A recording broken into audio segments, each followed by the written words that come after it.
안녕하십니까 여러분. 오늘은 어제에 이어서 고린도전서 1장부터 6장까지 읽겠습니다. 항구 도시 고린도의 교회가 서게 된 것은 사도 바울의 2차 전도 여행 중 고린도 전도로 이루어진 것입니다. 그러나 그가 고린도를 떠나자 고린도 교회에는 여러 가지 문제가 발생했습니다. 고린도 교회에 분쟁을 비롯한 문제들이 있다는 소식을 들은 그가 그 문제들을 구체적으로 해결하기 위해 사도적인 권위로 이 편지를 써보냈습니다. 고린도전서 1장에서 사도 바울은 먼저 성도들에게 문안 인사를 하는 가운데 그들이 받은 풍성한 은혜에 대해서 하나님께 감사했습니다. 이어서 그는 고린도 교회에 분쟁이 있다는 소식을 들었다고 말한 후 그들의 잘못을 지적하면서 그가 보내심을 받은 것은 세례를 베풀기 위한 것이 아니라 오직 복음을 전하기 위함이라고 말하고 있습니다. 그리고 그는 십자가의 도가 멸망하는 자들에게는 미련한 것이지만 구원을 얻는 우리에게는 하나님의 능력이라고 분명히 말하고 있습니다. 이어서 사도 바울은 고린도전서 2장에서 자신이 결코 말과 지혜의 아름다운 것으로 복음을 전하지 않았다고 하면서 자신은 예수 그리스도와 그가 십자가에 못 박히신 것 외에는 알지 않기로 작정했다고 말하고 있습니다. 그리고 그는 사람의 사정을 사람 속에 있는 영만이 알듯이 하나님의 사정도 하나님의 영, 즉 성령 외에는 아무도 알지 못한다고 말하고 있습니다. 이어서 그는 육에 속한 자는 하나님의 성령의 일을 어리석은 것으로 여길 뿐 아니라 그것이 영적인 일이라고 이해할 수 없기 때문에 그것을 받아들이려고 하지 않는다고 말하고 있습니다.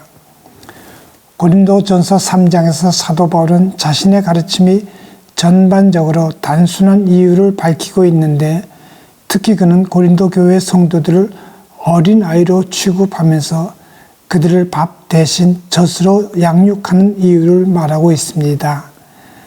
그리고 그는 다시 교회의 분열에 대한 내용으로 돌아와 그들이 분당을 주장하는 이유가 그들의 연약한 신앙에 기인하는 것임을 말한 후 모든 사역자는 씨를 뿌리고 물을 주는 자에 불과하며 오직 자라게 하시는 이는 하나님이시라고 말했습니다. 그리고 그는 사역자는 서로 다른 형태의 사역을 감당한다 할지라도 같은 하나님의 일을 하는 동역자라는 사실을 강조하고 있습니다. 고린도전서 4장에서 사도 바울은 고린도 교회의 분열에 대한 결론을 내리면서 사역자들이 교인의 종이 아닌 그리스도의 일꾼이라는 사실을 잊지 말고 기억해야 한다고 말했습니다. 그리고 맡은 자들에게 구할 것은 충성이라는 사실을 강조하고 있습니다.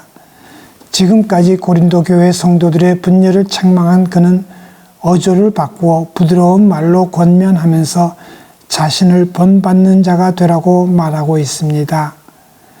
고린도전서 5장에서 사도 바울은 고린도 교회 성도들의 음행에 관한 문제를 다루고 있습니다. 특히 아버지의 아내를 취한 교인을 가리켜 사단에게 내어준 자라고 부르면서 그런 자는 교회에서 내쫓아야 한다고 말했습니다. 그는 음행을 묵은 누룩에 비유하면서 적은 누룩이 온 동이에 퍼지는 것을 왜 알지 못하느냐고 책망했습니다. 이어지는 고린도전서 6장에서 사도 바울은 성도들 사이에 발생한 소송 문제에 대한 가르침을 주고 있습니다. 그는 성도들 간의 문제를 세상 법정으로 끌고 나간 성도들을 꾸짖었습니다. 그는 그렇게 하는 것보다는 차라리 좀 속아주고 손해를 보는 것이 낫다고 주장했습니다. 그리고 그는 성도의 몸은 하나님으로부터 받은 성령의 전이며 피로 값주고 사신 바 되었기 때문에 음행을 피하고 하나님께 영광을 돌리라고 권면하고 있습니다. 오늘도 성령의 인도하심을 따라 주님 말씀에 순종함으로 말미암아 승리하는 삶을 살아가는 참으로 복된 여러분 모두가 될 수 있기를 간절히 바랍니다.